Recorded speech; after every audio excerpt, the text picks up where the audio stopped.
दिया।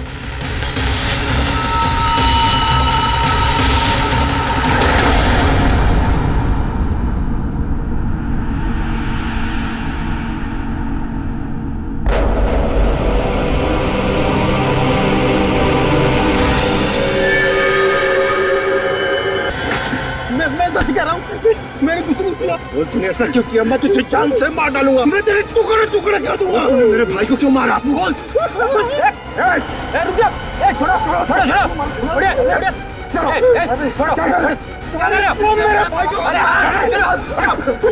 इसने मेरे भाई का खून किया।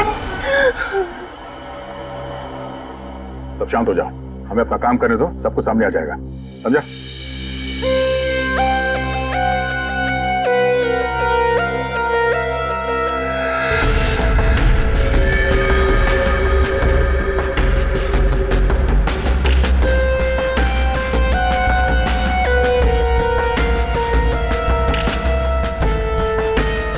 किसी धारदार चीज से गला काट दिया है सर, बड़ी सफाई से।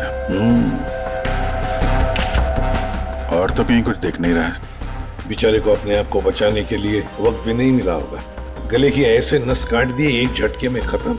है तो कोई अंदर वाला ही आदमी सर।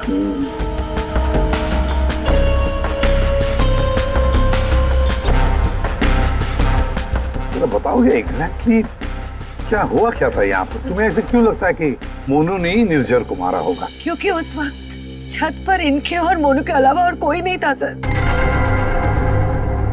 आप कहाँ थे? मैं नीचे किचन में थी हमारी कुक के साथ। और ये दोनों तो यहीं पे थे ना, छत पे? नहीं सर, हम नीचे गए थे कमरे में। सर इसने ना मेरे कपड़े पर वाइन गिरा दिया था, तो कपड़ा बदलने के लिए मैं इसके अमन के साथ नीचे गया था। तो मतलब कुछ देर के लिए तुम लोग जब गए थे नीचे तब किसी ने निर्जर को मारा है? अरे सर किसी ने नहीं, इसने मेरे भाई का खून किया। इसने मेरे भैया का वाइन का गिलास इसने तोड़ दिया, तो भैया ने इसे मारा और बदले में इसने मेरे भैया का खून कर दिया। इसने ही खून किया सर। मैंने नहीं मारा साहब जी को, मैं तो दूसरा गिलास लाने के लिए गया था, तो साहब पे मेरे सामने हमला हो गया और डर के मारे मेरे हाथ से गिलास छूट गया। मैं सच कह रहा हूँ साहब, मैंने नहीं मारा।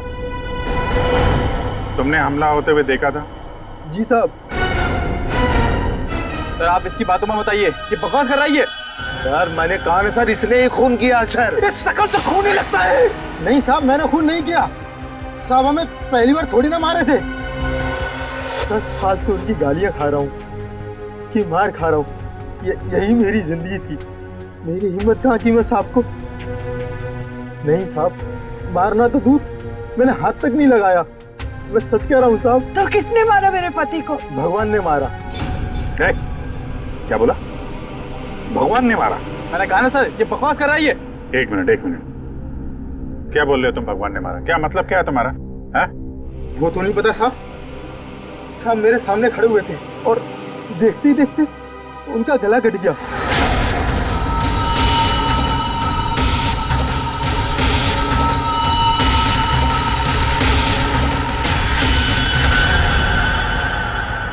साहब ना तो कोई चाकू, ना कोई खंजर, कोई हथियार भी नहीं, और कोई हथियार चलाने वाला भी नहीं साहब। कोई हथियार नहीं था? हाँ साहब, अचानक से उनका गला कट गया, उनको किसी ने छुआ भी नहीं। ये सब भगवान ने उनके कर्मों की सजा दी है। बंद कर अपनी बकवास। अरे सर इसने खून किया मेरे भैया का, मैं बोल रहा हूँ ना। शांत हो जाओ। सर आप इसकी बात पे विश्वास कैसे कर सकते हैं? तुमसे किसने कह दिया कि हमने इसकी बात का यकीन कर लिया? हाँ? हमें क्या करना है और क्या नहीं करना है हम अच्छी तरह से जानते हैं। आप दोनों थोड़ी देर के लिए शांत हो जाइए, समझे? सर ये मोनू को समझ में नहीं आ रहा है, नाटक तो नहीं कर रही है? अभिजीत, अगर ये मोनू नाटक कर रहा था तो किसी और के नाम पे डाल देता खून, है ना? ये सब भगवान का चमत्कार वगैरह ये अजीबोगरीब कहानी नहीं बनाता वो। शायद गुमराह करने के लिए सर। हो सकता है इसने इस वाइन गिलास के टुकड़े को उठाया और अपने मालिक का खून कर दिया। यहाँ लाश के आसपास कांच के टुकड़े बिखरे हुए हैं सर, और इन पे खून भी लगा हुआ है। अभिजीत, अगर मोनू निर्जर का गला काटता तो उसके बदन पर, उसके हाथ पर कहीं तो खून के छींटे होते। कुछ भी नहीं है। देखो और तो और निर्जर का गला देखो। अगर कोई कांच से गला काटता तो सीधे ऐसे काटता, आड़ा हॉरिजॉन्टल काटता, वर्टिकल कट नहीं मारता। देखो इसके गले पर वी शेप में 2 लगभग वर्टिकल कट्स हैं, और वो भी 2 अलग अलग जगहों पे, एक इस तरफ है एक इस तरफ। 2 बार तो कोई गला नहीं काटेगा। फिर भी सर इस मोनू की बात पे विश्वास करना तो मुश्किल है। एक ही कर सकते हैं, बॉडी को फॉरेंसिक लैब भेज देते, साळुंखे को कहते हैं कि देखो चेक करो अच्छी तरह से, ये जो गले पे निशान है क्या उसमें कांच के टुकड़े हैं क्या? पर यहाँ पे एक ही चीज है जिससे खून किया जा सकता है, ये कांच। कांच। अंकिता जरा बताओ, क्या तुमने किसी को तुम्हारे घर के अंदर आते जाते देखा? नहीं सर, कोई और आता तो मुझे जरूर पता चलता। और आप दोनों पूरी टाइम वहाँ पे कमरे में ही थे क्या? जी सर। आपने इन दोनों को देखा था कमरे में जाते हुए? हाँ, और इन्होंने भी मुझे देखा। सर इसका मतलब ये है कि बाहर का कोई आदमी घर के अंदर से नहीं आया है। फिर तो घर के बाहर से आ सकते हैं, ये पाइप से। फिर एक काम करो, इन सब की स्टेटमेंट्स ले लो, इस कुक के भी, और मैच करके देखो देखो कितना सच बोल रहे हैं ये लोग। और अंकिता तुम बैठ जाओ। आइए चलो। निर्जर का गला काटने के लिए खूनी इसके नजदीक तो आया ही होगा, या नजदीक पहुंचा कैसे? सर, शायद पाइप या एसी वेंट से चढ़कर आया हो। एक काम करो, आसपास रहने वाले लोगों से पूछताछ करो, देखो क्या उन्होंने किसी को पाइप से बिल्डिंग में चढ़ते हुए देखा है क्या? रेडी? Sir ready? काम करो, इस बिल्डिंग की सीसीटीवी फुटेज चेक करो।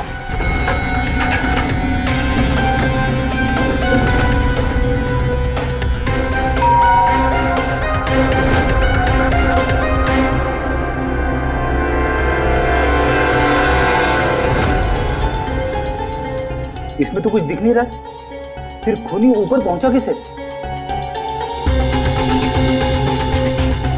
इस बिल्डिंग को 20 फ्लोर है, शायद खूनी ने 8-10 फ्लोर के बाद बाहर से चढ़ना शुरू किया होगा।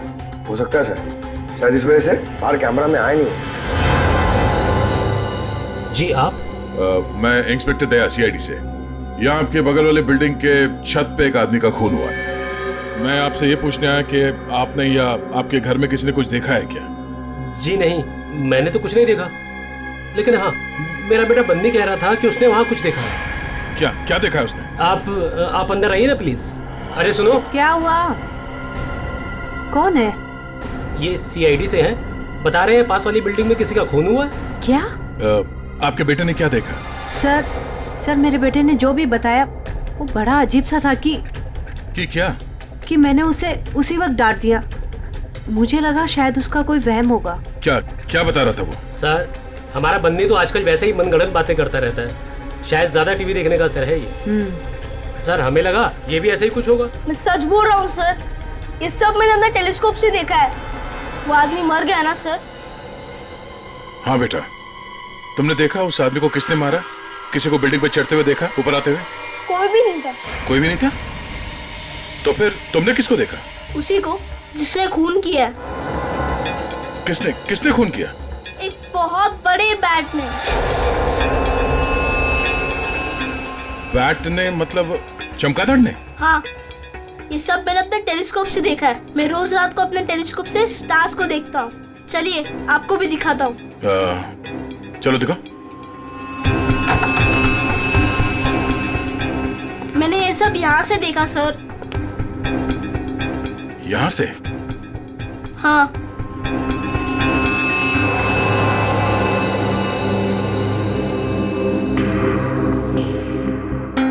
मैंने सच में देखा था अंकल। बेटा आपका फेवरेट सुपर हीरो कौन है? बैटमैन। ओह बैटमैन, ठीक है, आपने आज सीआईडी की बहुत मदद की। थैंक यू, मैं चलता हूँ। थैंक्स। Thank you sir.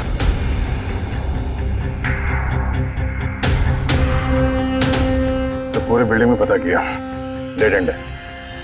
किसी ने भी किसी को बिल्डिंग में चढ़ते देखा नहीं सर। सीसीटीवी फुटेज भी चेक किया सर, कोई नहीं दिखाई दे रहा है। इंसानों ने नहीं देखा, कैमरों ने नहीं देखा, ये खूनी है या मिस्टर इंडिया? रेडी, ये खूनी कांच की तरह है, कांच की तरह ट्रांसपेरेंट, पारदर्शक। हमारे सारे सवालों का एक ही जवाब है, ये कांच। तुम्हारा अंदाजा एकदम सही है। इसके गले के घाव में से कांच का टुकड़ा मिला है। मतलब सर, मोनू ने टूटे हुए कांच से इनका गला काटा और इनकी जान ले ली। हाँ, लगता तो वैसे, मगर पता नहीं क्यों मेरा मन कहता है कि जो दिखता है ये केस वैसा नहीं है। बिल्कुल तुम्हारी बातों की तरह से। हाँ, नहीं, मेरा कहने का मतलब ये था कि वाइन ग्लास के कांच के टुकड़े को और उसके घाव में से जो कांच का टुकड़ा मिला उसको, दोनों को मैंने अच्छी तरह से टेस्ट किया, तो दोनों एक ही हैं, लेकिन अलग अलग। देख सर, उनके दिमाग खराब मत कर यार, जो है वो सीधे सीधे बता देना यार। सीधी सीधी बात ये है भाई कि वाइन ग्लास के कांच के टुकड़े से इसका गला नहीं काटा गया। तो फिर देखना चाहते हो? आओ देखो, ये है वाइन के ग्लास का टुकड़ा और ये देखो, ये है वो कांच जो इसके गले के घाव में से मिला है। दोनों की कंपोजिशंस अलग अलग है, ठीक है? वाइन का ग्लास बहुत ही महंगे क्रिस्टल से बना हुआ है और इसके गले में से जो कांच का टुकड़ा मिला है वो बहुत ही साधारण सा, बहुत सस्ता सा, घरेलू काम में इस्तेमाल किया जाने वाला कांच है। वाइन ग्लास के कांच से खून नहीं हुआ है, इसका मतलब है कि मोनू ने खून नहीं किया। लेकिन हमें वहां पे तो दूसरा कोई कांच का टुकड़ा मिला ही नहीं। यार सड़न के, अगर वाइन ग्लास के कांच से नहीं गला काटा है तो फिर कौन से ग्लास से काटा है? एक और बात, ये जो कांच का टुकड़ा इसके गले में से मिला है, उस कांच के टुकड़े पर काले रंग की डाई और गोंद मिला है, गम। काले रंग की डाई? कौन? जिसने खून किया वो वहां नहीं था, जिस कांच से खून किया वो भी वहां नहीं था। अब मैं यहां हूं कि मैं भी नहीं हूं। काले रंग की डाई और गोंद, ऐसा कौन सा कांच होता है? किससे काटा होगा? और उसी कांच से काटा तो क्यों काटा? अब जी काटने की बात की ना तुमने, पतंग के मांझे से भी तो काटा जाता है।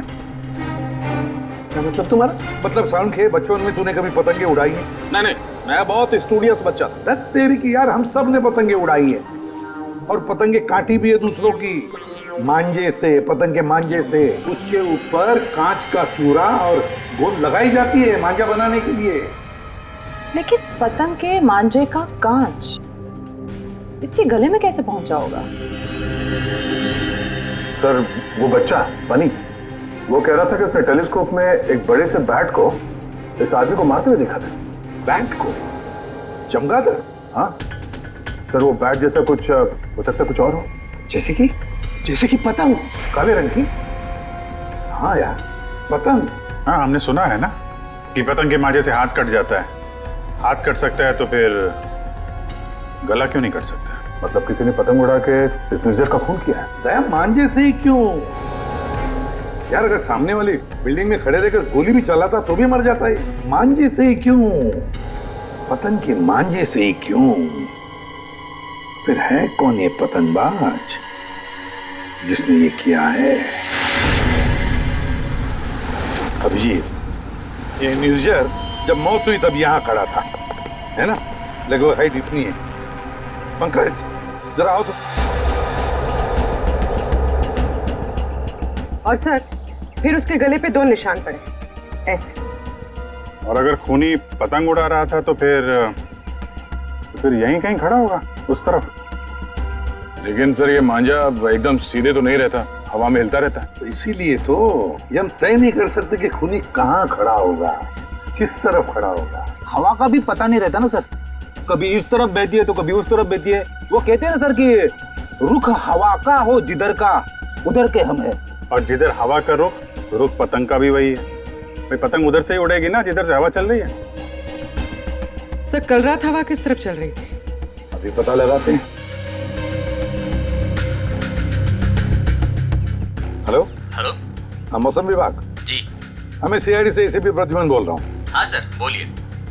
अगर एक इंफॉर्मेशन चाहिए, कल रात 1 बजे हवा किस डायरेक्शन में चल रही थी, किस दिशा में चल रही थी हवा? सर कल रात 1 बजे हवा साउथ ईस्ट की तरफ चल रही थी sir. Okay, thank you. South east की तरफ से हवा चल रही थी।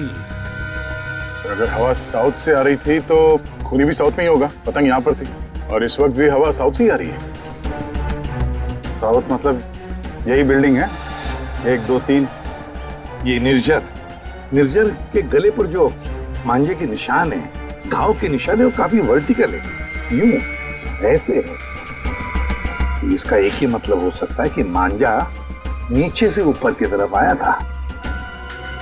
सर मतलब पतंग जिस बिल्डिंग से चगा रहे थे वो इस बिल्डिंग से छूटी थी हाइट में? हाँ पंकज, एग्जैक्टली। छोटी बिल्डिंग तो ये है सर, ये 1 और वो 2 और वो 3। साउथ ईस्ट तो सर वो बिल्डिंग वन विहार। खूनी उसी बिल्डिंग में खड़ा होगा, वन विहार में। लेकिन सर कंफर्म कैसे करेंगे? पतंग उड़ा के करेंगे। पतंग उड़ा के? हाँ अभिजीत। अच्छा एक बात बताओ, तुम में से किस किस को पतंग उड़ाना आता? सर मैं बहुत अच्छी उड़ाता था। सर पतंग उड़ा लो। अच्छा, लेकिन इस बार नहीं। इस बार पतंग मैं उड़ाऊंगा, क्योंकि हर बार तुम लोग मजे लूटते हो हर बात में। मतलब सर आप पतंग उड़ा के पंकज को मारने की कोशिश करेंगे? ये क्या बोल रहे सर आप? डरते हो पंकज? तुम एक सीआईडी ऑफिसर हो, मरने से डरते हो? सीआईडी ऑफिसर वो होता है जो देश के लिए, लोगों के लिए अपनी जान निछावर करता है, चाहे पतंग से गला काट के ही क्यों नहीं। क्या बोल रहे हो सर? चढ़ जाओ सोले पे, चढ़ जाओ सर। होता है कभी। प्लीज सर, ये चलो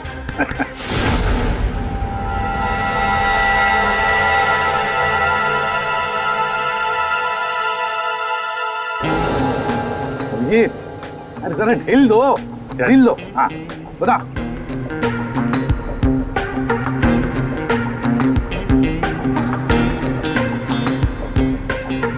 वाह सर वाह। अभिजीत जैसा पूरा ढील देना। जय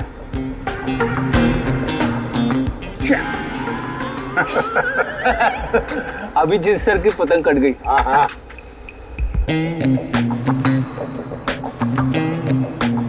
अरे यार, अरे वाह सर वाह। आप पतंग को ना एक बार उस पुतले तक लेके जाइए, हमारा शक यकीन में बदल जाएगा।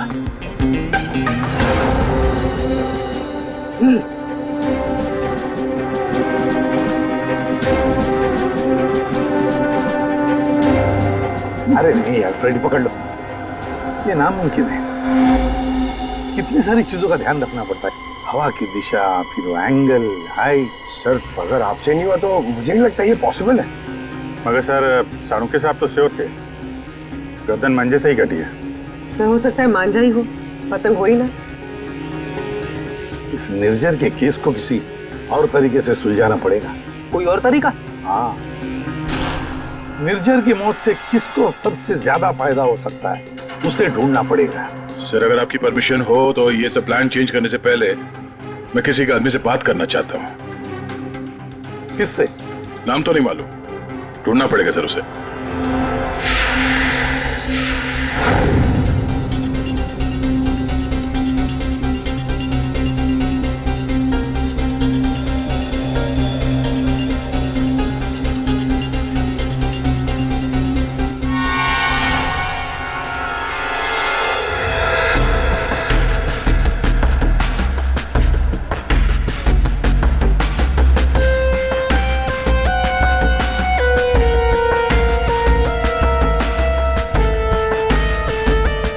अल्ताफ भाई, पतंग उड़ाने के लिए आपकी उम्र कुछ ज्यादा नहीं है? क्यों? पतंग उड़ने से पहले नाम और उम्र पूछती है क्या? अगर आप जानना चाहते हैं तो मैं बता देता हूँ। मैं इंस्पेक्टर दया, सीआईडी से। मैं यहाँ एक केस के सिलसिले में आपसे कुछ पूछने आया। कहिए। अल्ताफ भाई ये बताइए, क्या इस तरह के मांझे से किसी की जान ली जा सकती है? मतलब गला काटा जा सकता है? अरे क्या कह रहे हैं जनाब, ये तो मेरी रोजी रोटी है, ये तो मेरे परिवार का पेट पालने के लिए, ना कि किसी का गला काटने के लिए। अल्ताफ भाई फिक्र मत कीजिए, ये सिर्फ जानकारी के लिए पूछ रहा हूँ। यहाँ बाजार में सबसे पूछा तो सबने यही बताया कि यहाँ सबसे समझदार और जानकार आदमी इस पेशे में आप ही हैं। मेरे सवाल का जवाब देंगे आप? सुना तो कई बार है जनाब, और अखबार में भी पढ़ा है कि मांझे से लोगों का हाथ कट जाता है। तो क्या मांझा इतना तेज हो सकता है कि कोई उससे किसी की जान ले ले? जनाब, पिछले कई सालों में बहुत से कानून आए हैं जो मांझा एक हद से ज्यादा तेज नहीं बना सकते। अब इसी को देख लीजिए, आजकल ऐसे मांझे बनते हैं रुई के, कांच के नहीं, और सस्ते से सस्ता है और उड़ाने में भी उतना ही मजा आता है। अल्ताफ भाई, कोई तो होगा जो इतनी तेज मांझा बनाता है, कांच वाला, और लोग खरीदते भी होंगे। चोरी छुपे तो यहाँ हर किस्म के काम होते हैं। मुझे नहीं लगता जनाब कि मांझा बनाने वाले किसी एक का काम है, और अगर बनाना भी पड़ता होगा तो कांच का मसाला उसको खुद ही बनाना पड़ता है और खुद ही उसको लगाना पड़ता है। ये बड़े जोखिम का काम है, इसमें उंगलियां भी कट सकती हैं। आज से 30 साल पहले हमारे गांव में वो तेज मांझा बनता था, लेकिन आजकल बच्चों के पास तो टाइम है, हुनर है। हाँ, आजकल के बच्चों में तो नहीं है। हो सकता है ये खूनी आप ही की पीढ़ी का हो। अच्छा, इस तरह का मांझा बनाने में कौन सा कांच इस्तेमाल होता है? किसी भी तरह का चल जाता है। अब जैसे ये है, ये सस्ते में सस्ता है और ये बल्ब के टुकड़े से भी बनता है। चाहे आप ट्यूब लाइट उसमें लगा दीजिए तोड़ के। तो कांच के जरिए पता लगाना मुश्किल है। अच्छा अल्ताफ भाई, अगर आपको ये काम करना होता तो आप कैसे करते? दुनिया में चंद ही लोग होंगे जिनके हाथों में ये हुनर है। हम जानते हैं अल्ताफ भाई, इसीलिए तो हम आपके दरवाजे पे आए। बड़ी मेहनत का काम है साहब। पतंग किस जगह पर उड़ाना है, किस ऊंचाई पर, हवा का रुख, रफ्तार सब सही हो तभी निशाना सही लग सकता है। शुक्रिया अल्ताफ भाई, शुक्रिया।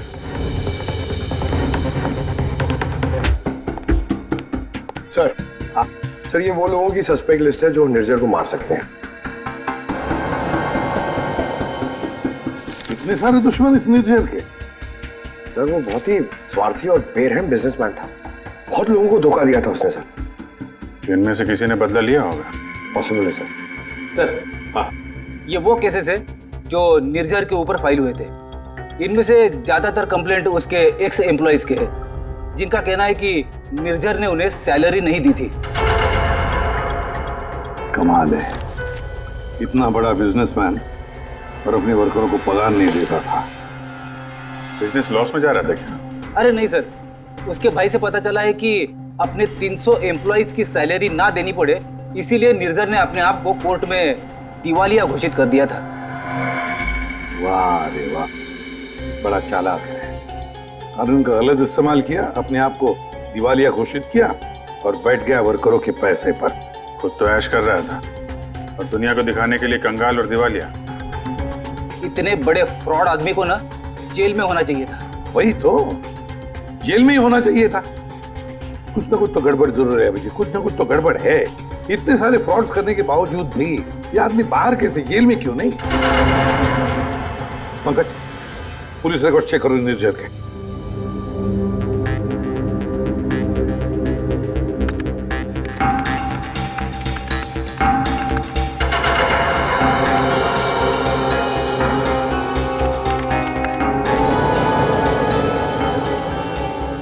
सर, पुलिस रिकॉर्ड तो है। क्या 5 साल पहले निर्जर कस्टडी में लिया गया था सर। ये मगर सर, सिर्फ 1 घंटे के लिए। क्या? सिर्फ 1 घंटे के लिए? कमाल है सर, 1 घंटे के लिए कौन जेल में जाएगा? इतना बड़ा फ्रॉड किया और सिर्फ 1 घंटे के लिए? ओ, सर ये फ्रॉड के लिए तो अंदर गया ही नहीं था, हिट एंड रन केस के लिए गया था। किसको उड़ाया इसने? ज्यादा डिटेल्स तो दिख नहीं रही इसमें। अरेस्टिंग ऑफिसर कौन है देखो? Inspector Rane, Versova police station. कैसे राणे साहब? हाँ ठीक है, बोलिए।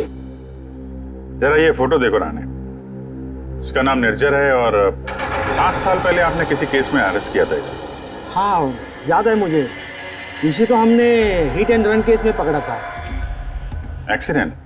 किसका एक्सीडेंट हुआ था? एक बच्चे का एक्सीडेंट हुआ था, मगर बाद में पता चला कि गलती बच्चे की थी। बच्चे की गलती? कैसे? बच्चे भागते हुए अचानक रोड पे आ गया और इस कार से टकरा गया। अच्छा, अचानक भागते हुए आया। क्या क्या हुआ, क्या था? कोई इसको दौड़ा रहा था या वो किसी का पीछा कर रहा था? सर पतंग के पीछे।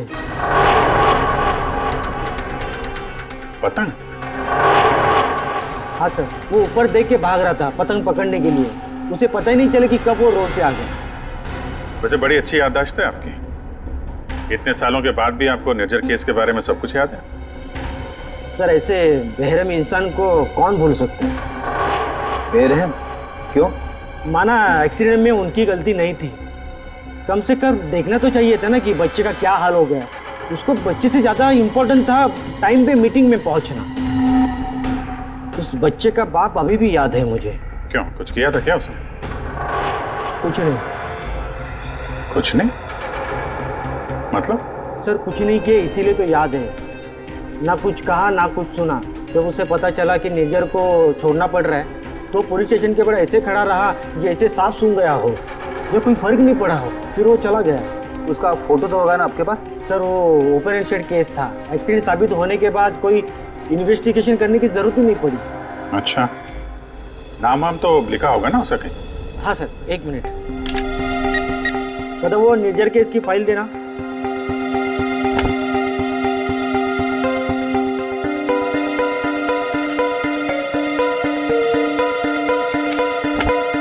सर ये देखिए, बच्चे का बाप का नाम, फोन नंबर और एड्रेस भी है। पवन कुमार, शंकर नगर। बेटी, एड्रेस फोन नंबर वगैरह नोट कर लो जरा।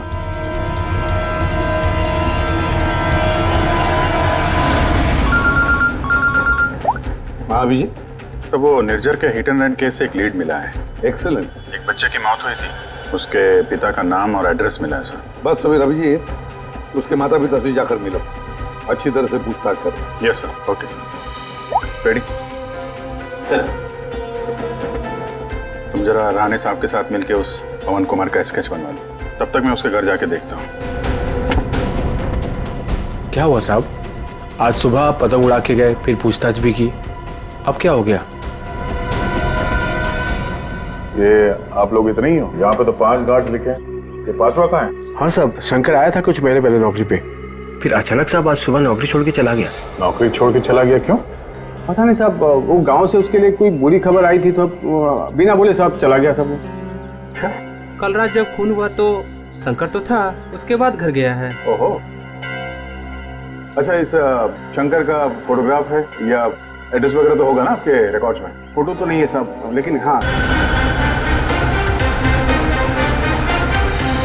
सर एड्रेस तो मिल गया है, पर मुझे लग रहा है कि ये एड्रेस गलत हो सकता है सर। शंकर ने खून किया सर, फिलहाल तो फरार है, पर उसने निर्जर को क्यों मारा होगा ये मकसद तो समझ में नहीं आ रहा है। सर ये पवन कुमार के घर में तो ताला लगा हुआ है। पड़ोसी बता रहे थे कि बच्चे के एक्सीडेंट के 2-3 साल के बाद उसकी माँ ने उसके गम में आत्महत्या कर ली। और ये पवन का क्या हुआ? सर वो तो 3 साल पहले ही घर छोड़ के चला गया, उसके बाद से वापस नहीं लौटा। मुझे तो इसी पे शक है सर। एक मिनट अभिजीत, ये पवन 3 साल पहले घर छोड़कर चला गया और फिर अचानक अब जाग उठा बदला लेने के लिए? क्या कर क्या रहा था 3 साल तक? एक मिनट सर, एक मिनट। अभिजीत, ये पवन अपने घर से कितने साल से गायब है? ये 3 साल पहले। क्यों? 3 साल से? अच्छा सर, वो पवन कुमार का स्केच बनने वाला था, बन गया वो? देखता हूँ।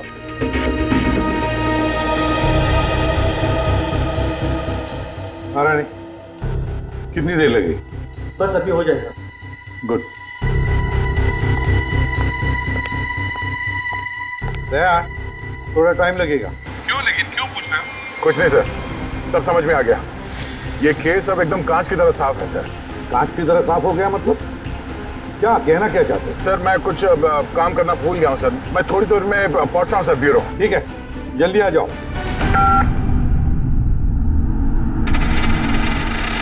हाँ यार, आज नींद नहीं आई। अरे कैलाश, शुक्रिया,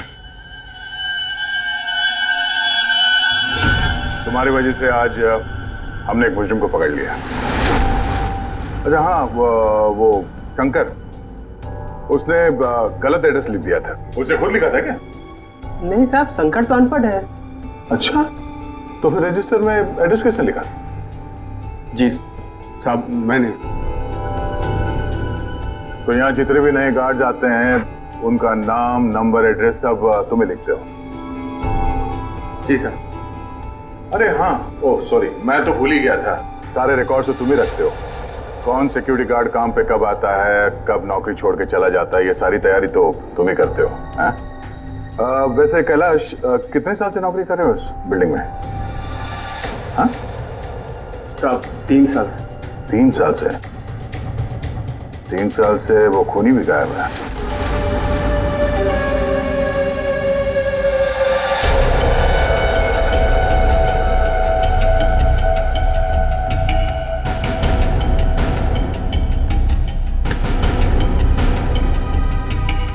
निर्जर के खून के इल्जाम में मैं तुम्हें गिरफ्तार करता हूं, पवन कुमार। पवन कुमार? हमारा नाम तो कैलाश है साहब। वो आपको शायद कोई गलत फहमी हो रही है हमको पहचानने में। लेकिन मुझसे कोई गलती नहीं हो रही है मिस्टर पवन कुमार। ये क्या है साहब? हाँ क्या है साहब, आपको कोई नहीं मिला तो एक गरीब को फंसा रहे साहब। अच्छा,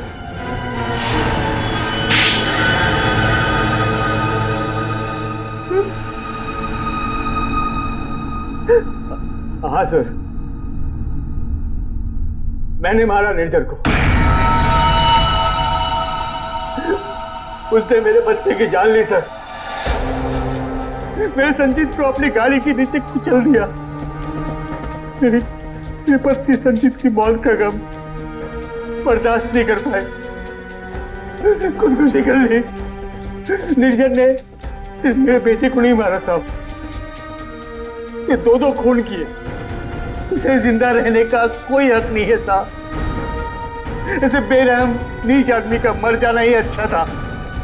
पवन, निर्जर अच्छा आदमी नहीं था, हमें भी पता है, मगर उसने तुम्हारे बेटे को जानबूझकर नहीं मारा। गलती तुम्हारे बेटे की थी। वो खुद पतंग के पीछे दौड़ते दौड़ते निर्जर के गाड़ी के सामने आया। गलती मेरी है, मैंने उसे सिखाया था पतंग बनाना, पतंग उड़ाना, सब कुछ। उसे बहुत शौक था पतंग उड़ाने का, पतंग के पीछे भागने का। काश मैं उस दिन से रोक लिया होता।